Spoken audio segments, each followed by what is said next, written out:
This visit brings us to the sixth principle of success, without which the 5 principles I have given you previously would be useless. It is the principle of self-discipline.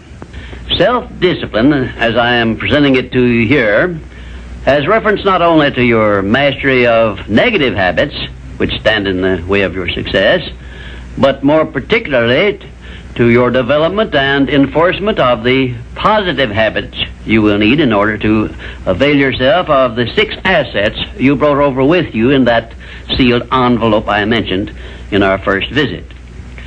Now let me give you a list of the more important things over which you will have to exercise self-discipline before you can embrace and use the great master key to riches.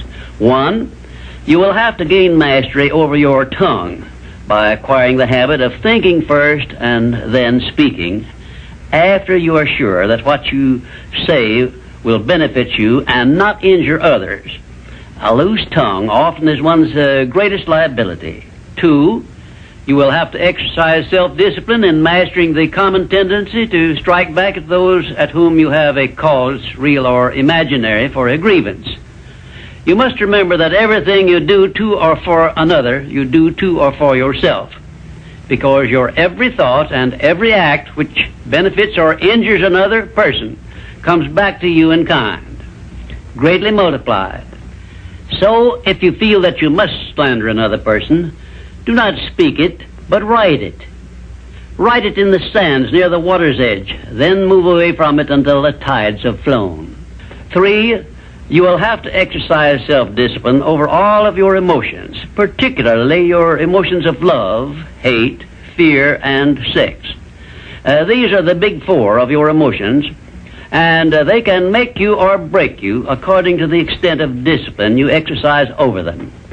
4, your mental attitude needs discipline and control at all times. Lacking this discipline, it can, and it often does, drive away friends, destroy opportunities to get ahead, brings on physical and mental illness, develops stomach ulcers, and makes peace of mind impossible.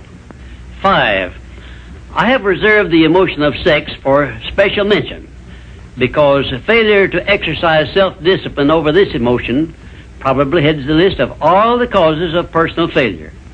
The emotion of sex is the most powerful of all emotions, and it is nature's great creative instrument with which all species of living things are perpetuated. The proper means of self-discipline of the emotion of sex is transmutation, the control and direction of this great emotional feeling toward the attainment of worthy purposes, such as the fulfillment of one's major purpose in life.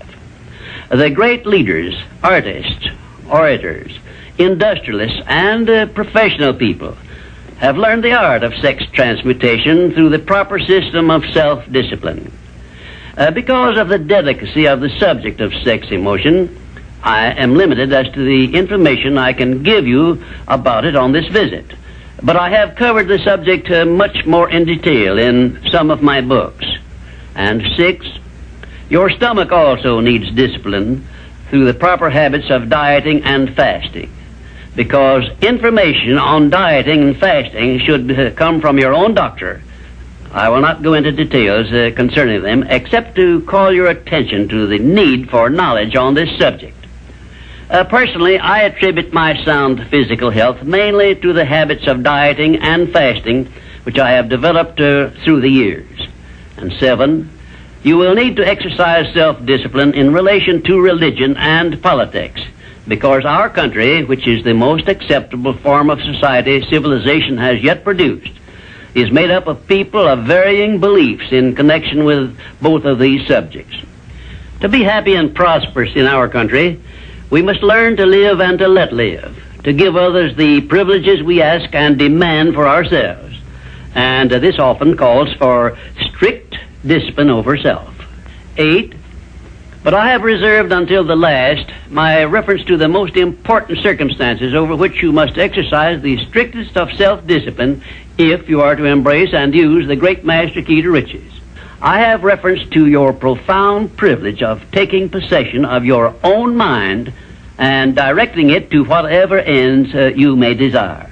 You cannot take possession of your own mind or direct it to definite ends without a practical system. I have devoted the better portion of my past life to the revelation and presentation of such a system, and I know that this system works because it has been successfully used by many millions of people throughout the world. The system is not only practical and workable, but it is so simple that anyone who is ready for it may master it and use it successfully. Its use does not call for a genius nor a great amount of formal education. It calls only for a will to take possession of one's own mind and a definite purpose to which the mind is to be directed. Self-discipline by Thomas A. Edison made him the world's greatest inventor, who revealed to mankind during the first half of the 20th century more of nature's secrets than had been uncovered during the entire previous history of civilization. Self-discipline carried Wilbur and Orville Wright through a multitude of failures and enabled them finally to give the world its first practical airplane, an achievement which has made the world smaller and changed the entire trend of civilization.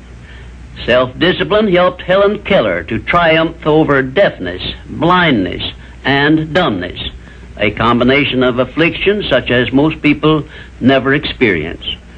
Self-discipline helped me to carry on through years of heart-aching discouragement and defeat, and give the world the first practical philosophy of success based on the know-how gained by hundreds of men and women who spent a lifetime by the trial and error method in discovery of the principles which lead to personal success.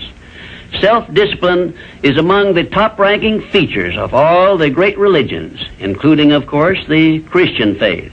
And there are some people who believe that our major purpose on earth is that of developing wisdom through struggle and self-discipline. One thing is certain: no one ever becomes very wise without the aid of self-discipline, and no one ever finds peace of mind and happiness without the strict exercise of self-discipline. Self-discipline is the only means of transmuting sorrow into faith.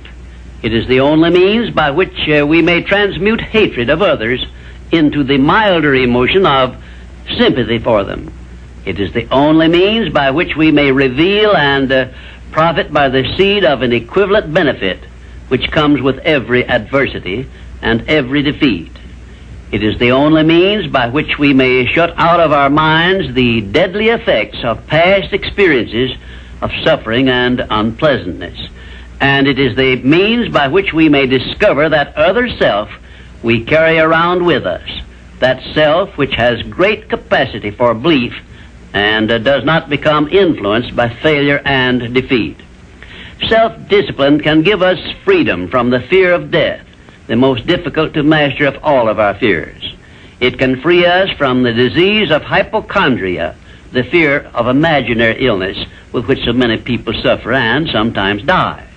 Self-discipline is the means by which we may think our own thoughts, live our own lives as we wish to live them, and remain forever free from the evils of fears and limitations which we have inherited from the dark ages before the dawn of civilization. The Creator never gives one an asset or benefit without passing along with it the means by which it may be embraced and used.